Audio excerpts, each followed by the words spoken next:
এখানে ইররিলেভেন্ট অপ্রাসঙ্গিক না প্রাসঙ্গিক, যেটা সঠিক উত্তর দেওয়ার কথা বলছে, আমি সঠিক উত্তর না দিই তাহলে কি ভালো নাম্বার পাবো? নো, আমি নাম্বার পাবো না। তার মানে কি, তাহলে আমাকে কি রিলিভেন্ট অ্যান্সার অ্যান্সার তাহলে একজন ছাত্রকে তার সঠিক উত্তর দিতে হবে। অনেক ছাত্র আছে না, খাতা ভরি একদম এ টু জেড লিখে দেয়, ইনশাল্লাহ পাস করে যাও।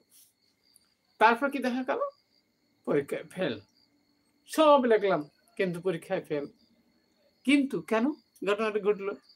ঘটনা এই জন্যই ঘটেছে, তার মানে কি, সে লেখছে ঠিকই কিন্তু কি অপ্রাসঙ্গিক, যা প্রশ্নের সাথে কোনো রিলেশন নাই, শুধু লিখলেই হবে না, তার সঠিক কারেক্ট অ্যান্সার লিখতে হবে, সঠিক উত্তর, প্রশ্নে যা চাইছে ঠিক তাই তোমাকে হ্যাভ টু রাইট লিখতে হবে, so you can get good marks আর ফুল মার্কস।